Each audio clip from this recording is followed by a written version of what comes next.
We'll now reconvene the hearing and welcome representatives from Hokanui Runanga to present their submission, talk to their submission.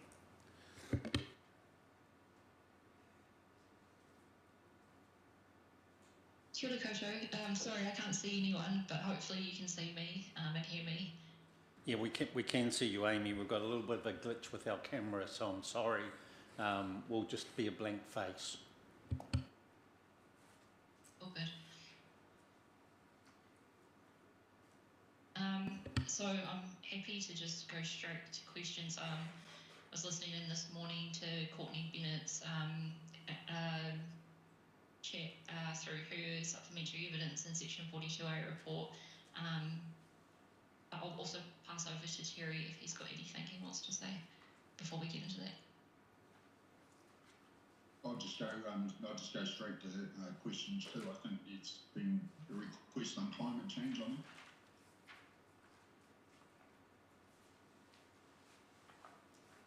Oh, I think that might have been not necessarily climate change, but MPZ P31, which says, now I've got to pull it up, just a moment. Does not create or significantly exacerbate natural hazard risk. Yeah, so it says don't create natural hazard risk or exacerbate it. And what I asked Ms Bennett was, should we also be responding to natural hazard risk, not just not creating it and not exacerbating it, but like designing to respond to it?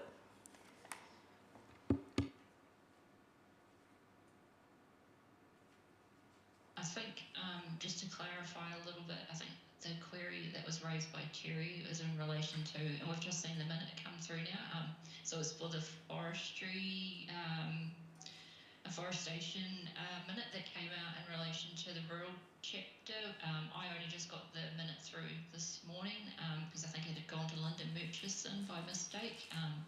So yeah, we can respond to that minute. I think that was sort of what we were talking about there, sorry. Oh, well, we're interested to hear any initial early comments. Yeah, understanding that you've got the opportunity to reply in writing, obviously, as well. Yes, I think Terry had some key points that he might want to just quickly run through, and then we can provide like a more fulsome response in that minute as well. Yeah, I'll just respond to it in writing. I think it was just around about support the communities and also allowing Marae and Runanga to enhance their climate responsibilities and what's actually coming. And, you know, you've given a lot of presentations on that yourself that I've heard.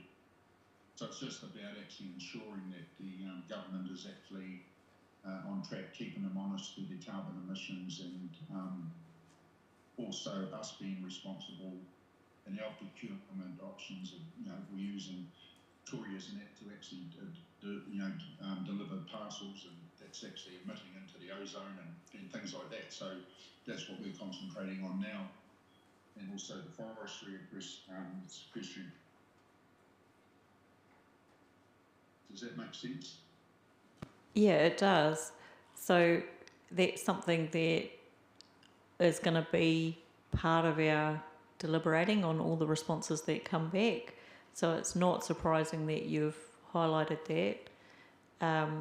I guess if you follow through the go at a draft policy, you'll see that afforestation is still a pathway, but that we might be differentiating between different kinds, and some will have potentially, you know, this is just thinking at this point. So what we need is the written responses so that we can see how everyone else is thinking. Yeah, and then we'll be able to work with that. It was just leveraging climate risk insights across communities and our own organisation, and just strategic planning initiatives for the future. That's probably what our key focus is.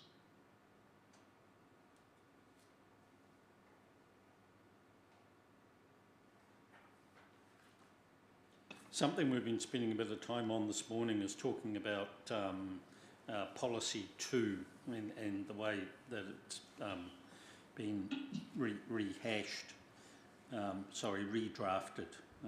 with a bit more care. I'm not 100% certain that it's necessary to add the words "but not limited to."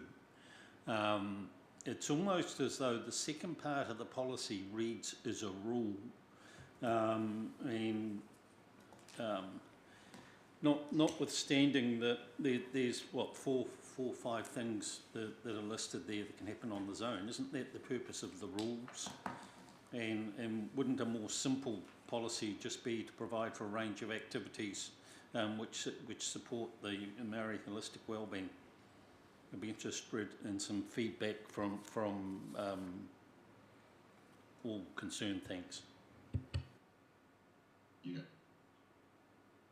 Yeah, so I think with that policy, sort of as it was worded in the notified plan, because it did sort of include some of the activities that are anticipated in those zones, there was sort of just a concern that if you read that policy in isolation, I guess, that you might think that those are the only sorts of activities that could be expected in the zone. So I guess it was sort of just trying to make it clear consistently throughout the plan that if there are a range of activities that are anticipated in the zone. So I think if they're not going to specify any activities, then I think that's a good way forward too. It's just when you start listing, it's sort of trying to make sure that there are, I guess it highlights a wider range of potential activities rather than just focusing on, I guess, residential or marae-based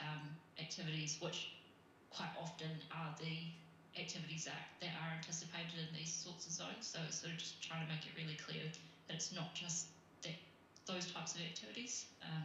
So hopefully that kind of helps provide a bit of clarity there. Yeah, the original drafting of the policy, before it got split into those two, the reason that it was worded that way was because it was balancing that these are the things that we expect, but only when they can also do these other things. So it was kind of like a, not waiting in like the sense, but it showed that there was two halves to it. It was, yes, we can do these things on the proviso of these things.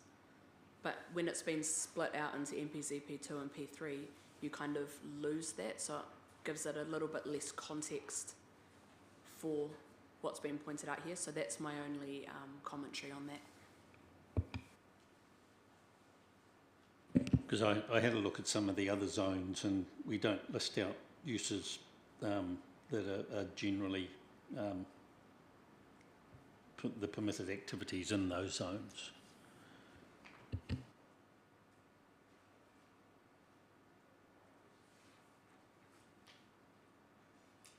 Amy, can you please confirm for the record that you're happy not to proceed with the policy 5 that you were promoting in your statement of evidence? Yes, I think after some more discussions with Ms. Bennett, just around what the UFD chapter is focused on, it sort of became clearer that it's not just around urban development, it's urban form and development. So, and there are sort of those, in the objectives, there's a broader range of activities that are anticipated, not just urban activities. So I think, yeah, on that basis, and sort of understanding that at the strategic level, that chapter is trying to, I suppose, set the framework for development within the district, that I'm comfortable with not having that requested policy put into the multi-purpose zone chapter.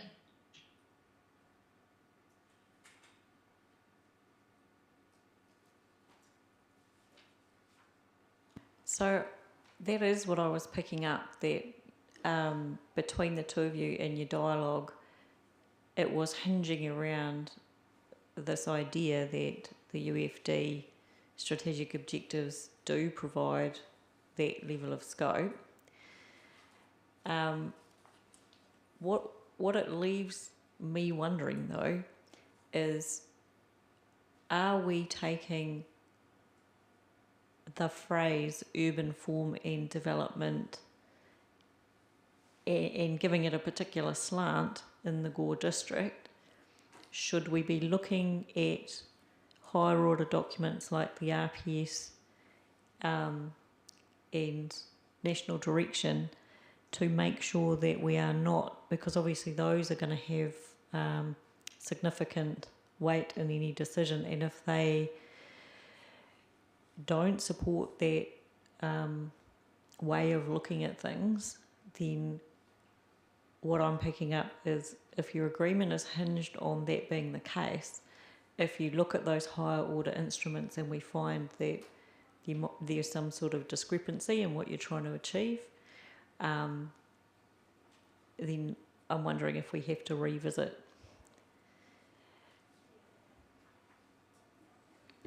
Yeah, and I did look at the RPS when I did my last lot of evidence, but I think I was looking at it more broadly in terms of sort of enabling, like in terms of Section 6E, thinking about how it takes into account the IMP. So I think, yeah, I agree that it would be good to go back and just look at those higher order documents, just to make sure that, I suppose, what we are anticipating the UFD chapter sort of enables is not going to be, I suppose, not consistent with what's signalled in those documents. And it's also that, you know, if it came to a crunch, those higher order documents would obviously take precedence. And so I just need to know that we're achieving the intent.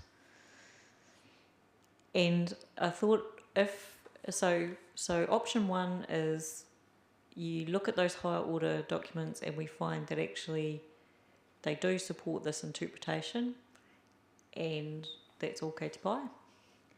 If we find that it's not, then I'm interested in just thinking about what that means. So, MPZP5 that you'd offered up, I think Ms. Bennett was correct when she said that the zone chapter doesn't imagine itself, it's not talking about anything other than what can happen inside zones that have already been established. So if MPZP5 as you drafted it was going to be some sort of vehicle that was needed, at the moment I think it's got no objective or policy, objective hook. It's got no objective hook in the MPZ chapter. So I think if option 2 becomes in any way necessary, then I think we're missing an objective level indicator for that policy.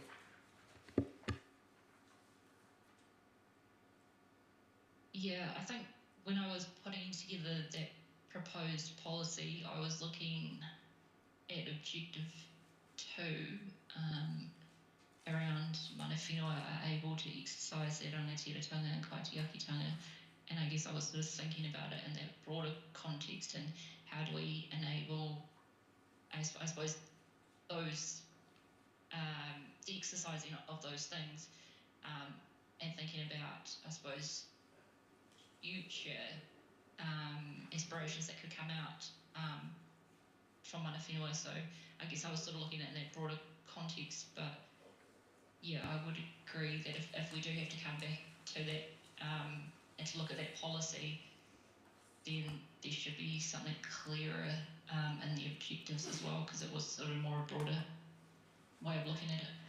So I thought probably similarly to you, when I went looking for a hook, I looked at that objective, and I think the key thing that's happening in there that might not be helpful is that it says within the Ngāi Tahu mana whenua Māori purpose zone. So again, it's imagining what you will be able to achieve in something that's already been created. And so that's where I think there's a mismatch.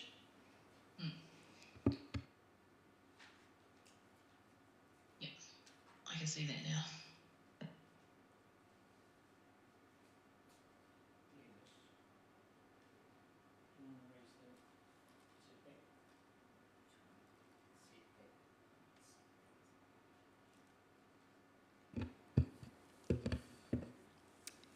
Yes, I just have a query about the inconsistencies throughout the plan with setbacks from highways and sealed roads and gravel roads. It seems in the lifestyle zone that it's different to what we're saying in the Maori purpose zone. Yeah, go with the detail. Pardon? Set out the detail. So in the lifestyle zone where it's fronting the state highway, there's a 50 metre setback, 40 metre setback, and with gravel roads it was 30 metre setback, and for lifestyle zones. And for sealed roads? Sealed roads was, I hadn't got the document in front of me.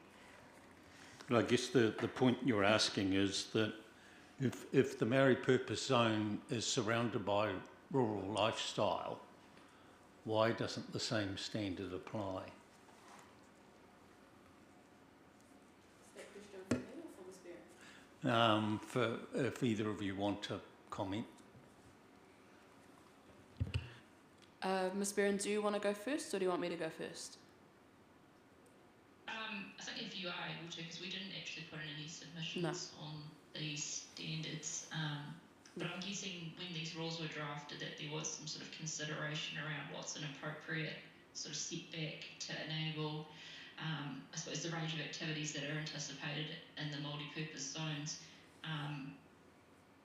as well as sort of considering what your adjoining activities are that are anticipated in the rural zones. So I'm guessing it's sort of somewhat of a mix between recognising that there could be other activities that might not necessarily happen within those rural zones that are then anticipated in the multi-purpose zone, and sort of finding that balance between what those setbacks should be. But I didn't have anything to do with drafting those standards, so it might be better for Courtney to talk through, because I know that Courtney had some involvement in drafting those provisions.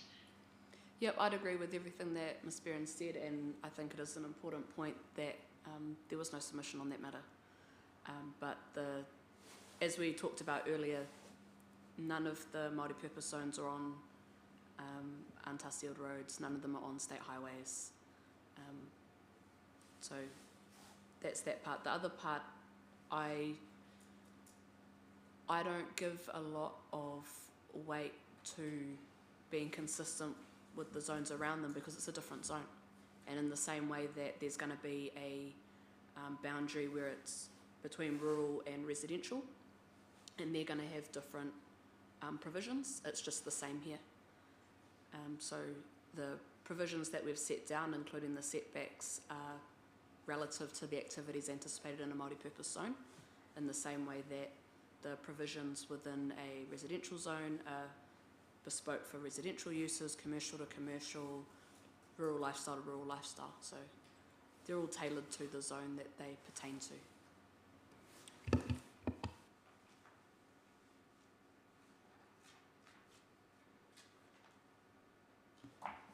So quite a few of my questions are questions that I put to Ms. Bennett, but I'm really interested to hear your answers.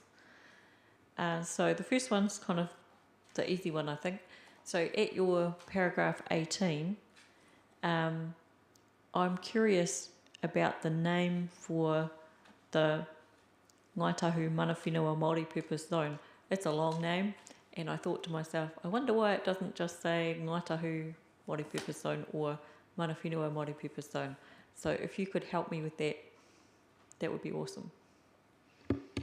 Yeah, so I think we were kind of, when I was having my informal conferencing and emails with Courtney, we were kind of going around looking at different potential subcategories or naming for these zones.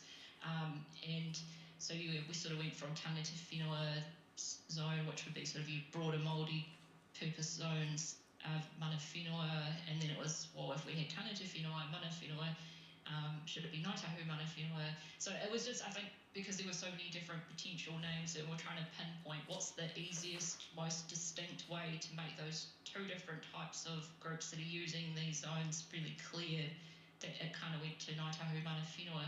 But I sort of take the point that mana whenua, the definition that's in the plan, sort of sets out that it is Ngāi Tahu. So yeah, I think it could be just mana whenua, multi-purpose zone.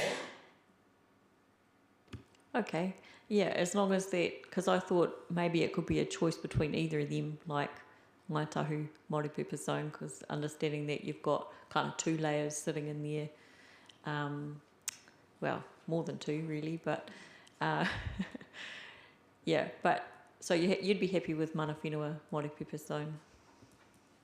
Yeah, I think we're just really trying to draw out that distinction, and so I guess if there wasn't sort of a clear definition of Matawaka as well, then it would be like, well, this is Ngāi Tahu mana whenua, Matawaka is obviously not Ngāi Tahu. So yeah, it was those sorts of thinking that was happening when we were coming up with those the names. And I think it is really helpful. It has made the chapter clearer in the purpose of the zones. Well, as I was reading through, I thought you'd done some helpful work on that. So at your paragraph 20 and paragraph 21, I was wondering if you were missing the word educational, because that does come through the changes, and then it would be good to hear the reasons why it's important to have that word educational in there. Yeah, so I think that was missed off in my evidence. And yeah, so I know through sort of our discussions, well, between me and Miss Bennett, that it sort of became clear that educational is not actually picked up in some of the other definitions. In terms of like the activities that are provided for in the zone, I think there was a potential understanding or assumption that which activity was it that incorporated educational, but That's correct. but yeah, because it hadn't actually been picked up in any of the permitted activities, there was this need to clearly distinguish. But Terry might also have some comments too around sort of aspirations for mana whenua, in particular education. Yeah, I thought that might be quite helpful since he's here with us.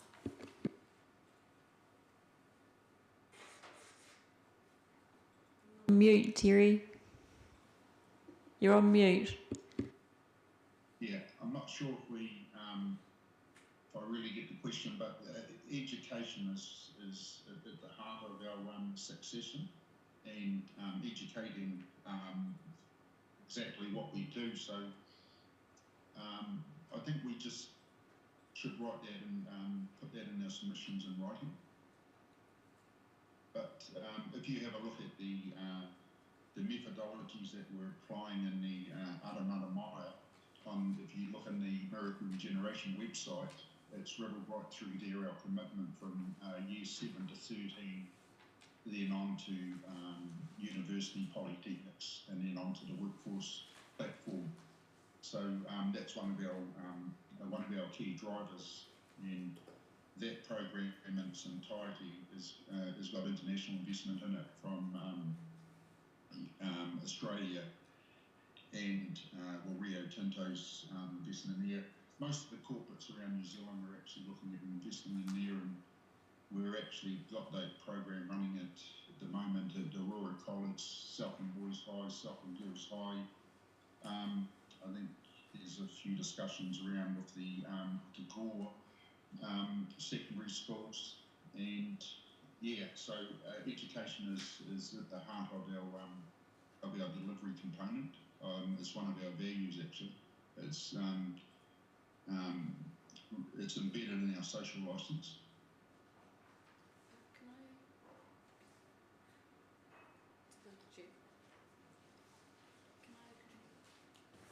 Proceed, please, Courtney. Yeah, just to go off what Ms. Beran said about there being a bit of a inconsistency there. So I'll put my hand up on that one. My understanding of the definition of community activity was incorrect. I misunderstood that educational activities were part of that definition, which they're not.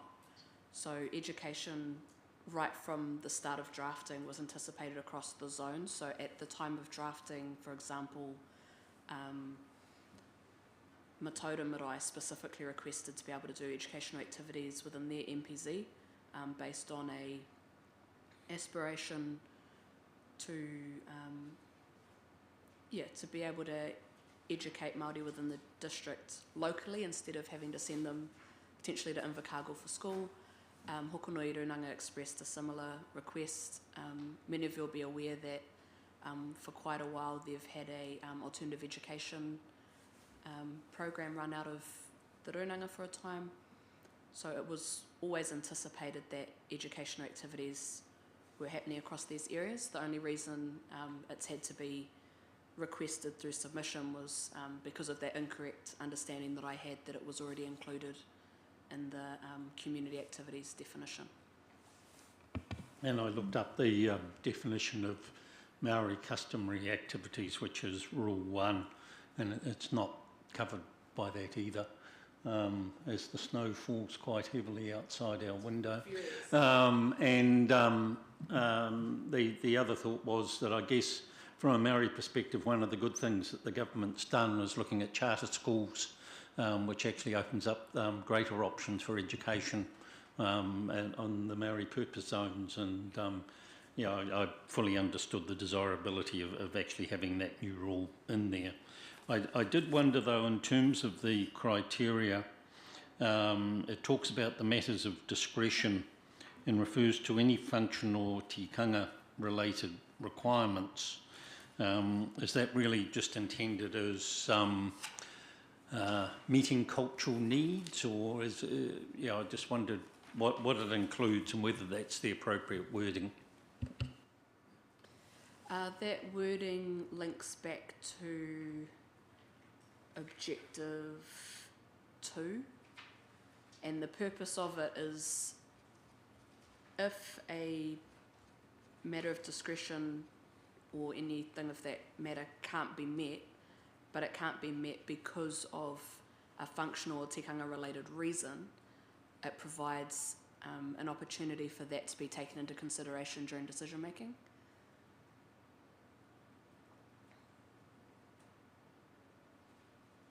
I note that matter of discretion pops up in a number of rules, so it also looks to me like you're trying to be consistent. Yes, that too. But they all link back to that objective.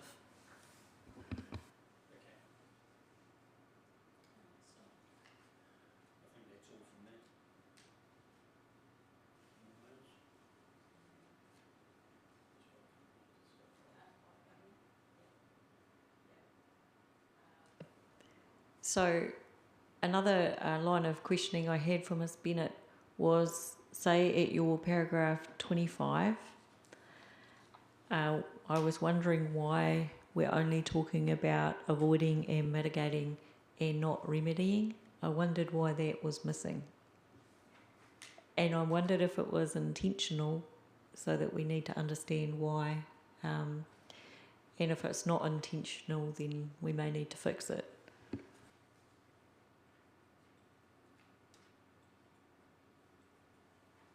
So you talked about paragraph 25 of whose statement? Yeah, that's correct. So I'll get myself down there. Yep. So it's about that objective. Objective 3. Which is new objective 4 in the amended wording.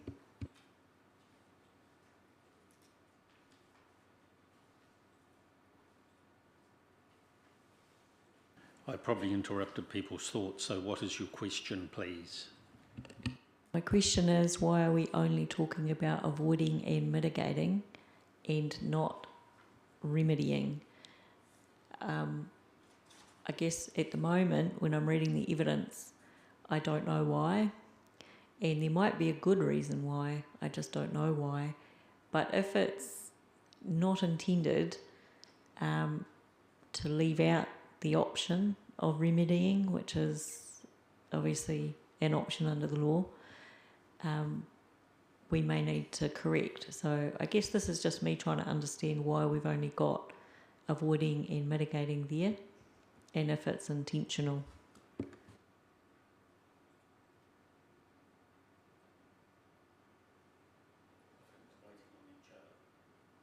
Oh, I answered the question last time, so.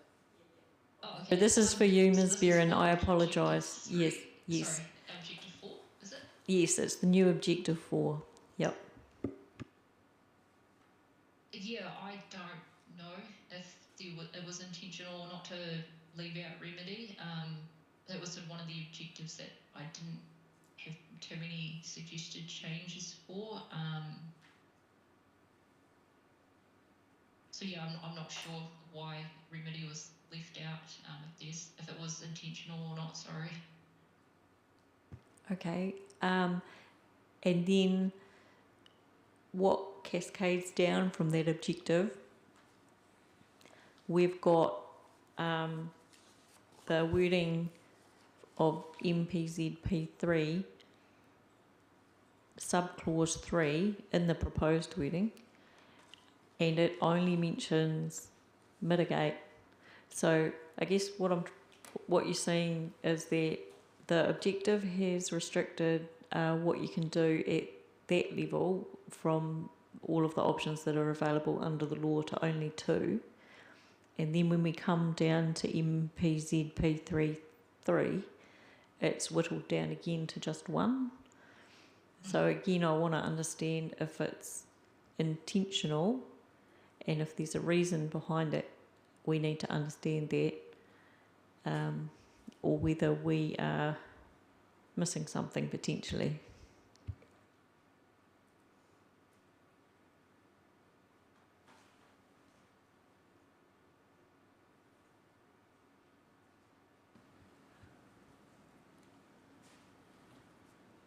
I think, yeah, it's potentially just missing. I don't have any clear understanding why it does sort of go from avoid, mitigate, then down to mitigate. So I think it's something we should probably, Ms. Bennett should look at. Because yeah, it's not clear to me why it has done that. I've gone back to the original submission that the Hokanui Runanga lodged, and one of the comments there was that the objective 3, now 4, is a policy, not an objective. And that may be part of the answer.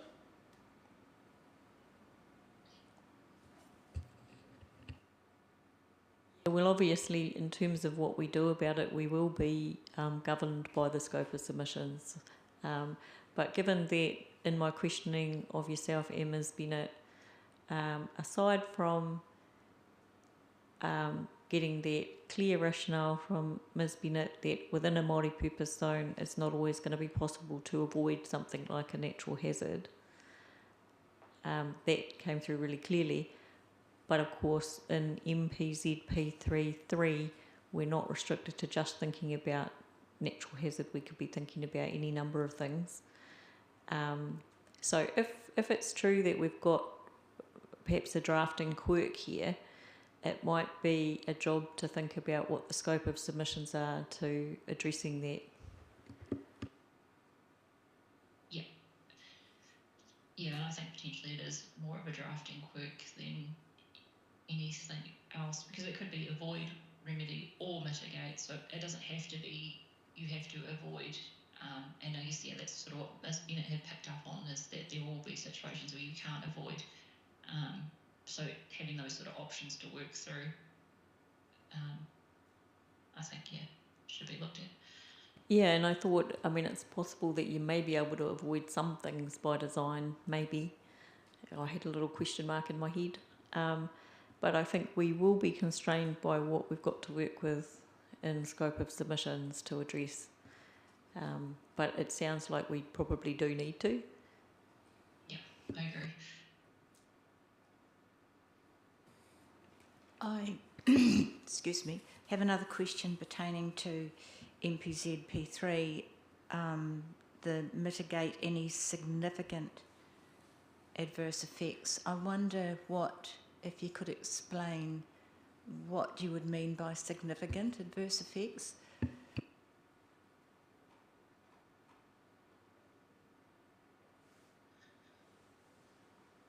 Significant.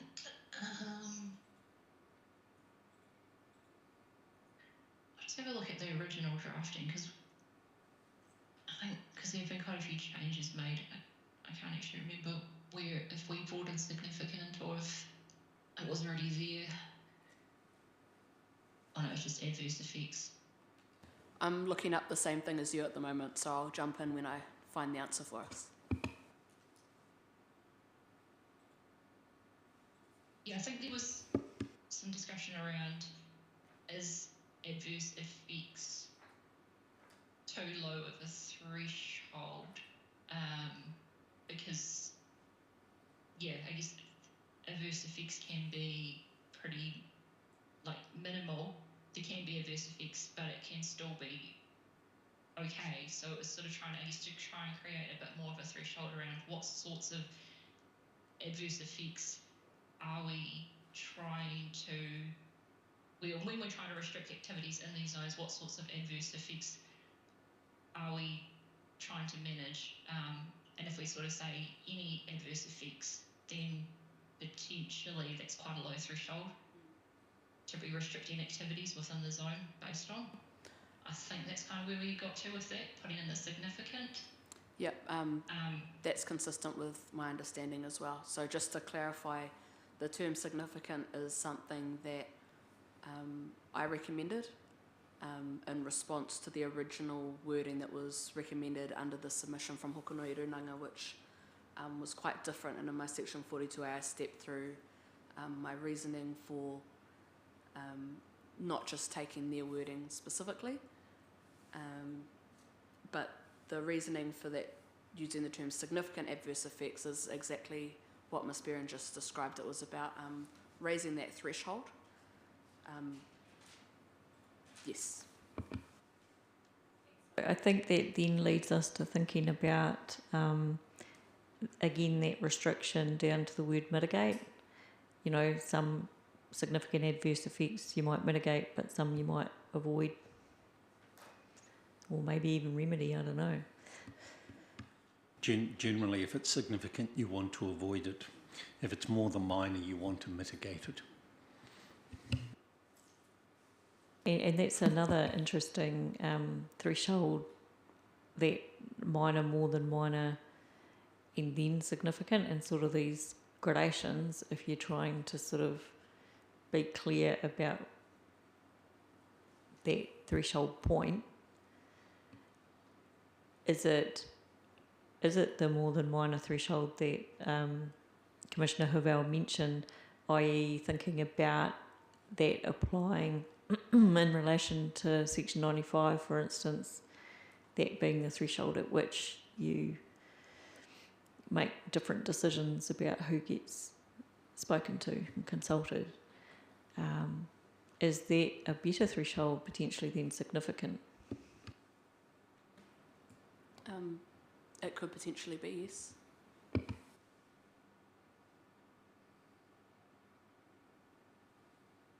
And that perhaps might be, well, I guess we still have to think about that relationship between avoid, remedy and mitigate and these thresholds. Yeah.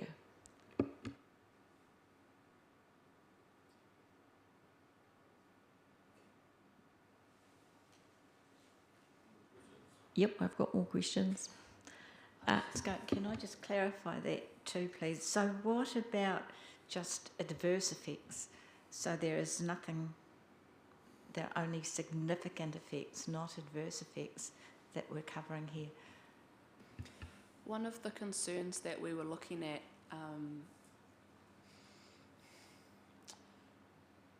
there is a history in other areas of opposition to development in multi-purpose zones and the like, based on a range of matters that are not always considered significant issues.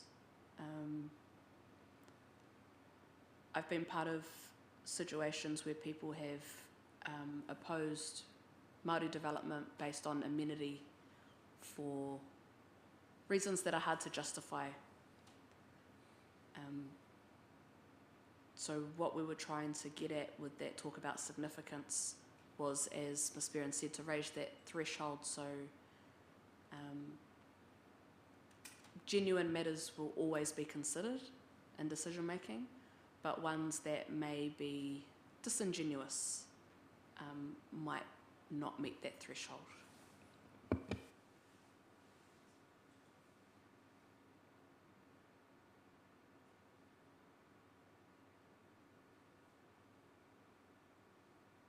Yeah, I guess just to add to that, because with this policy, it is talking about restricting activities within the zone.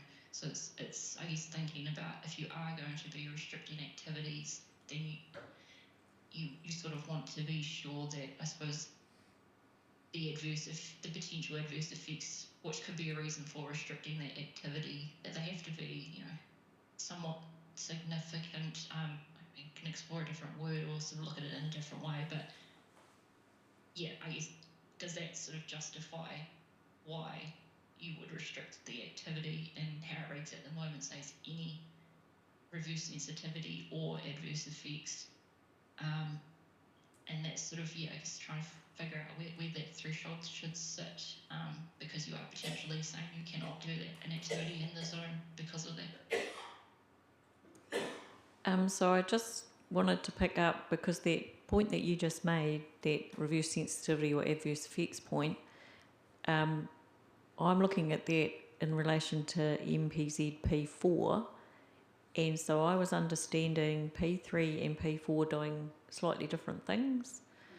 So when I was reading P3, I was thinking you're within the zone, you're getting on with your activities, and subclause 3 is thinking about looking out to the neighbouring zones and neighbouring properties and wider environment as to how they may be affected by what's happening inside the zone. When I read MPZP4, this is one of my questions, so you've given me a good segue. I was trying to understand what this was doing, and when I read it, any reverse sensitivity or adverse effects on anticipated activities within the Māori purpose zone. And I thought, is this things inside the zone affecting other things inside the zone? Or is this an activity that's happening outside the zone where you are wanting to protect what's happening inside the zone from reverse sensitivity from new things happening outside the zone? It was kind of doing my head in a little bit trying to wrangle with this, but I thought it might be more about activities in other zones that could potentially be impacting on getting things done inside the zone. So the other way around than P3. Just bear in mind there's no submissions on the policy. No, but I just want to understand it or work through this idea that I just want to check. Yeah, the wording looks weird, doesn't it? Yeah, and so what I'm wondering is if that idea of P3 looking out at activities within the zone that might affect neighbouring zones or neighbouring properties, whereas MP4 might be thinking about activities outside the zone impacting on what you can do inside the zone.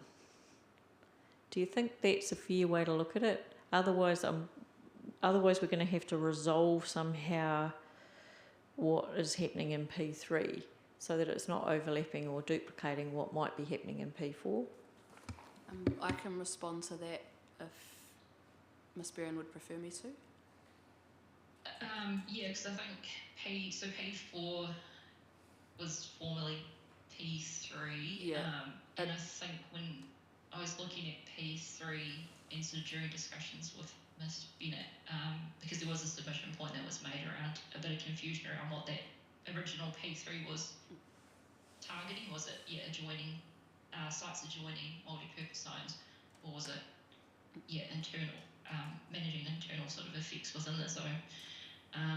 But I think, so Ms. Bennett will probably talk to us a bit more, but my sort of understanding of our discussions is that it's around internal effects, so managing within the multi-purpose zone activities happening in the zone and effects within that zone on other activities. That was sort of my understanding. And then I think P3, the new P3, is more around outside of the zone, so adjoining properties. But I'll let sort of Courtney go through that a bit more. Yeah, so it's generally consistent with my understanding. So MPZ P4, where it talks about any reverse sensitivity or adverse effects on anticipated activities within the multipurpose zone, that is an internal issue because it's talking about activities that are restricted. So you're restricting the activities that are inconsistent with the relevant objectives, policies and rules, unless it can be demonstrated that they are appropriate having regard to those matters. So it's, in layman's terms, it's you can't do these things, but you can if you can prove that doing these unanticipated activities within the zone isn't going to mess with the actual anticipated activities. So you're not going to mess with what's happening already by doing this random thing. Isn't that the land owner's responsibility? Because there's an implied principle that if you're applying for consent to do something on your land, you're giving yourself written approval to do that, notwithstanding any non-compliance with rules on that land. I think things are slightly different in multiply owned land because we're talking about multi-purpose zones which aren't, whilst on paper they may sometimes be owned by an individual entity, that's a collective. So I think it's slightly different when we're talking about Māori land or kaupapa Māori organisations as opposed to if it was you and your residential home and it was a discussion between you and your partner around whether or not you wanted to do something. It's slightly different. There's some really interesting case law where individuals have lodged objections to applications by runanga, and the courts have said it is the runanga who has the final decision, and those sorts of conversations should take place outside of the process. There's only 2 of the 4 zones that are owned by a runanga. So whilst that case law is interesting, it's not applicable to all of the multi-purpose zones in our context in Gore. I'll phrase it another way. It is the owners of the land collectively subject to the consent. If they're having issues amongst themselves, that's for them to sort out rather than to use the council hearing or an environment court hearing to resolve what are internal difficulties. But I think we're fairly well constrained as to what we can do about that provision anyway. So it's a nice theoretical discussion, but doesn't really get us anywhere. But it does give me a good segue to one of my questions. And I didn't ask this one of Ms. Bennett, but I'm equally fine if it's wherever the answer comes from. What I've been wondering since the very first hearing was where are Māori landowners in reserve spaces, where do they pop up in the plan and how are they referenced and where are they? And I wondered if the future of Māori purpose zones may be intended to scoop up reserves with multiple beneficial landowners, if that's part of what's imagined for the multi-purpose zone in the future. Obviously not at the moment, we've got these 4 marae zones, but that was, a key question for me was, could this be a mechanism that is used by Māori landowners? I can take that one. There is very, very little Māori title land in the Gore District.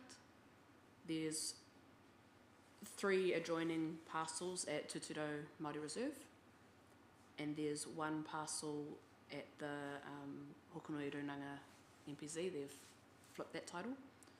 Those are the only Māori title land in the entire of the Gore District. When we were considering how to build our Māori purpose zone chapters, because there's many different ways to do it, we did consider, do we just make these rules all apply to Māori land? And then we were like, oh, there isn't any.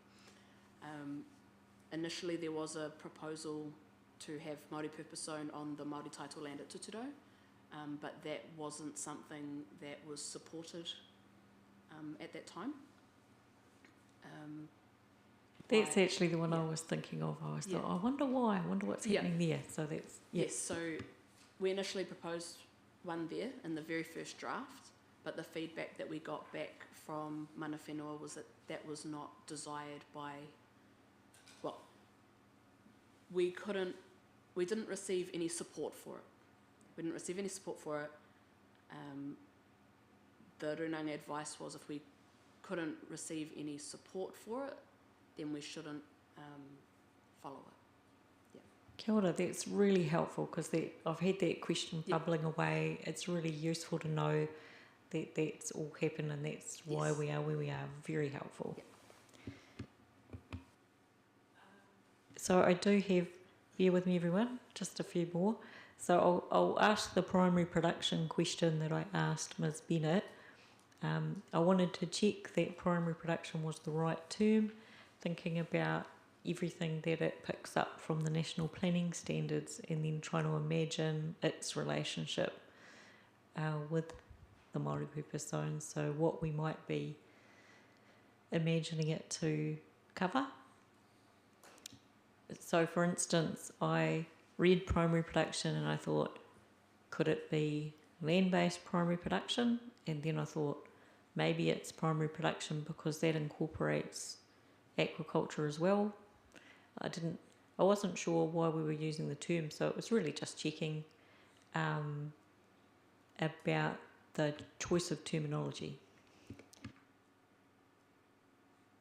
Yeah, and I think in the definitions or in the interpretations section of the proposed plan, it has like at the top, is it primary production? So it's your agricultural, horticultural, pastoral activities, mining, quarrying activities, forestry activities, prospecting for and mining minerals, quarrying activities. So I think it was just more around enabling a range of potential primary production activities to happen within the zones, but obviously they would still have to comply with the relevant conditions or standards that apply to the rules for it to happen. So I think it was just more around how do we enable a broad range of different types of potential primary production activities, which obviously would still have to be suitable within a site or a zone.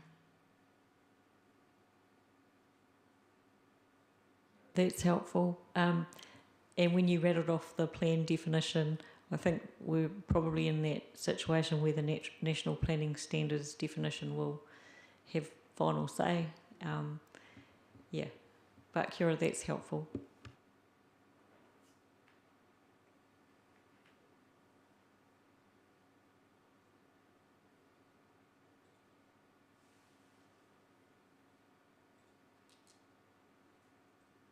So in relation to your discussion of letting go of pursuit of the term kāinga nohoanga, again I was wondering to myself, thinking about future potential multi-purpose zones that may or may not have an urban form focus, like they may have a primary production or a ecological restoration focus, these kind of ideas. When I saw that you were letting go of the term kāinga nohoanga, I had a question in my mind as to whether there may be particular nohoanga within the district that are occupied seasonally for mahinga kai. Just, I guess, thinking about the way the mechanisms of the chapter might be used in the future and what they might encompass, and did just wonder around Nohoanga being part of that picture going forward, maybe.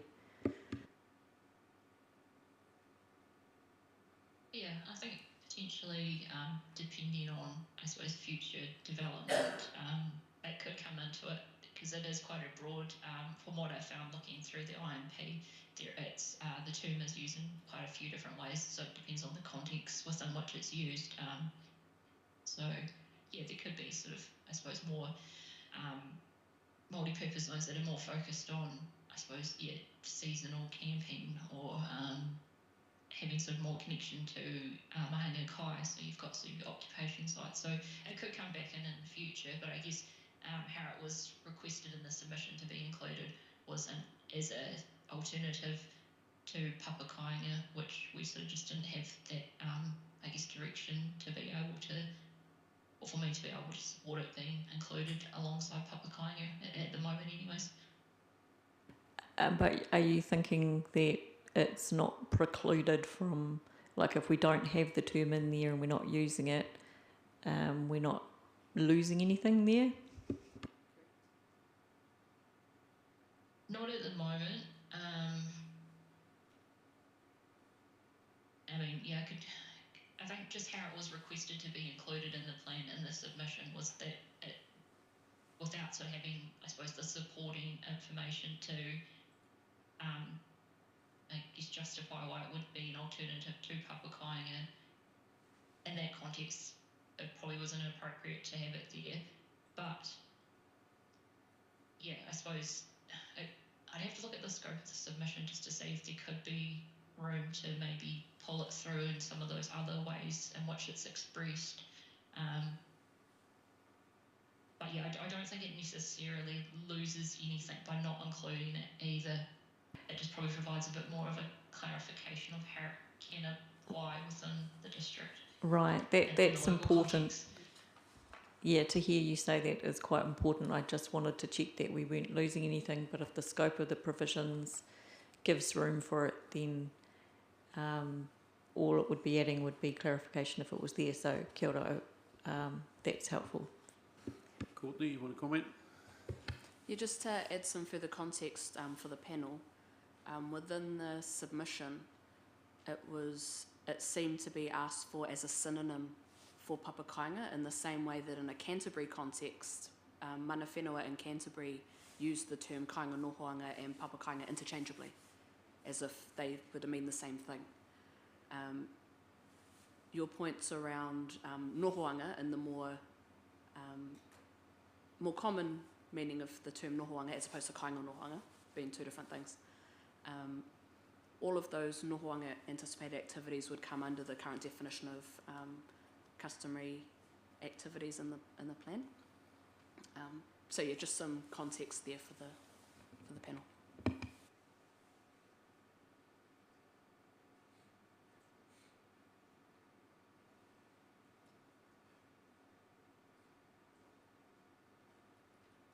Whittling down my list. Thank you for being patient.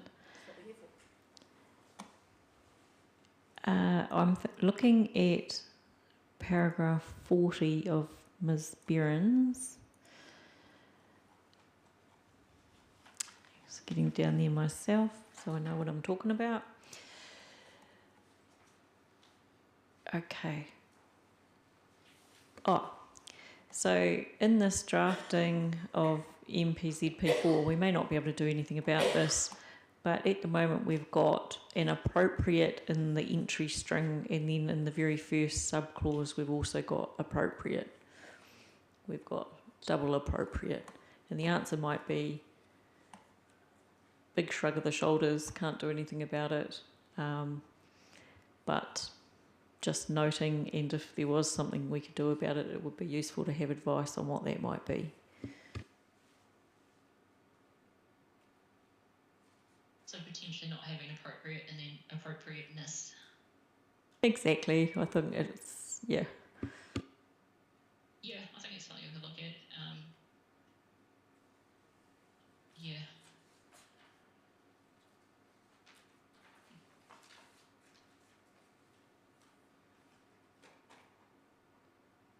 potentially there's some other alternative wording that could go there just to make it a little less clunky.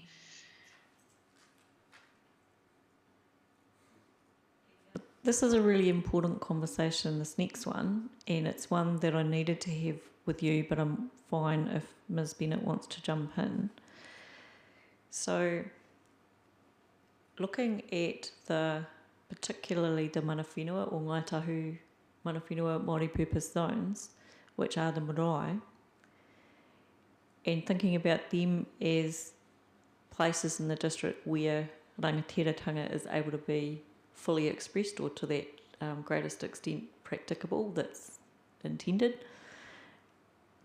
I'm thinking about the relationship between that and the entirety of the district being significant to mana whenua, so looking ahead to the SASM hearing and the conversations we're going to have there. Are we talking about, is there room, this is really the question, is there room to think about subsets within the whole without taking away from the whole? I.e., we've got references, like the Māori purpose zones have got provisions that are specific to them, and then our minute 15 was like, well, maybe we need some provisions that are significant, that are specific to what's happening in the mana whenua chapter, and then we might have provisions that are specific to what's happening in the SASM chapter. So just thinking about the function of these 3 chapters in the plan and the sets of provisions associated with them. And part of what's happening in my mind is I'm thinking about the relationship with the whole, and then I'm thinking about, well, you've got these land ownership scenarios where you've also got some core, a core locus of rangatiratanga is the way that I'm thinking about it. And then you've also got references in the plan to the mātaitai and the statutory acknowledgement on the Mataura River. So we've got kind of a combination of things happening in the plan. So I'm almost not expecting an answer on the spot, but I'm just letting you know, or probably the core question that's sitting in there though, is this idea of room to think about subsets within the whole without taking away from the whole. And to me, that's something that I'm pondering and will be something we have to probably keep checking in on, and will be very relevant when we get to the SASM hearing itself.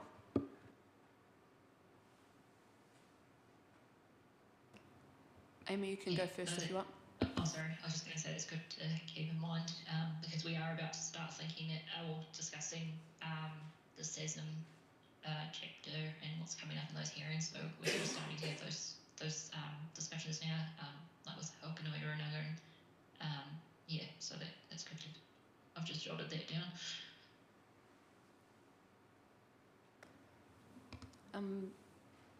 My initial thoughts, and I think that's a really interesting framing of the idea and a really valuable framing of it, to talk about subsets within the whole.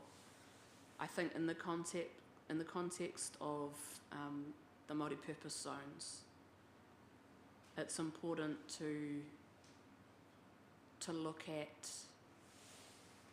so when we're talking about this new split that we've got between the Mātāwaka MPC and the mana whenua ones, the activities that happen in the zone and pretty much the why of the zone is about having a location where Māori activities are the primary purpose on privately owned land, owned by these organisations, by these communities, for these activities to happen. The reason for these zones existing in the first place, slightly different for the two, as we've already spoken through. One being just generally because it's important for any Māori within the community to have a place to feel safe to do those activities and for plan provisions to make it easy to do those activities. But then on the deeper level for the Ngāi Tahu ones, it's all of that, and because mana whenua have a right to undertake their traditional activities on their whenua. I think that's quite a different, so that's the context within the Māori Purpose Zone. I think that's quite a different conversation to general rangatiratanga, kaitiakitanga rights and interests at a wider level. I think those are two quite different conversations, and I wouldn't want to take an understanding from this MPZ context and move it across into conversations about sites of near significance to Māori, because from my perspective, in the role that I'm currently in, I see them as different and not easily transferable from a logic point of view, if that makes sense. That makes great sense. Cool. So I followed all of that. The thing that then is very strongly in my mind is the purpose of the mana whenua chapter and any provisions that might end up there. The purpose of the MPZ, which we're looking at today, and I think is quite clear about what it's trying to do. And then the purpose of the SASM chapter and its provisions and what they're trying to do. Yeah. So I think being clear about the purpose of each chapter and how they work in is probably the key. Absolutely. I think. I agree with that. Yeah, I'd agree with that. And I think also with the multi-purpose zone, I suppose it's sort of important to keep in mind that those are the only zones where there is that enablement of the development activities to happen. And so yeah, I suppose it's being very clear about these different parts of the plan.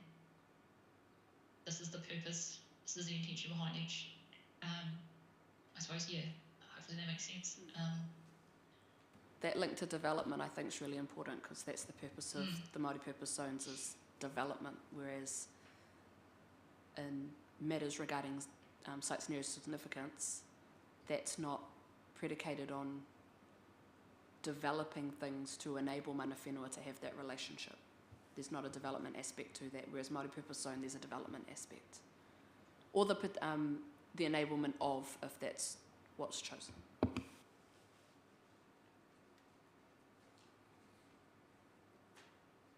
I think we've pretty much made it. The last conversation I'd like to have is if you were listening to our dialogue earlier, and the wording that you had agreed in the overview, that conversation around the origins of that wording, and when I looked at UFD 022B, it looked as if that was the place where those words came from. So then and Ms. Bennett's answer was that she didn't think there was scope to change those words in UFD 022B, and so that's has a relationship. It's relevant to all of this dialogue we're having around the relationship between UFD chapter and MPZ, but also some of the other discussions we were having at the last hearing and in minute 5. So you may not have anything to say today on that, but if you do, feel free.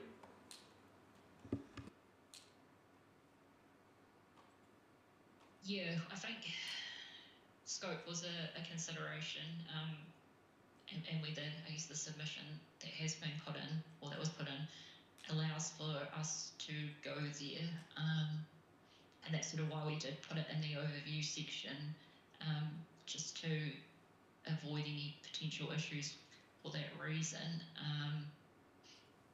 So yeah, I think if we could explore whether there is an option, I think with the UFD objective 1, I had seen in that objective that there was sort of a broader consideration of development activities, which I thought maybe that objective maybe better picked up, enabling a range of activities, because I think that at UFD 02 is focused on your housing demand for the district,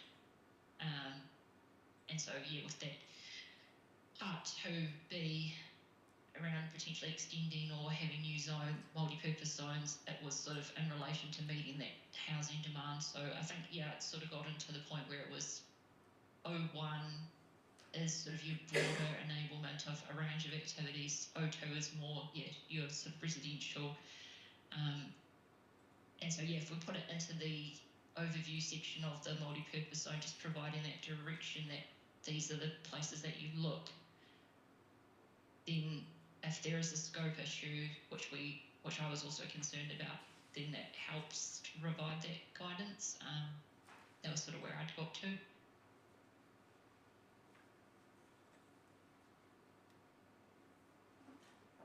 Thank you. I think that's a good place for me to wrap up. I've got nothing further. Kia ora.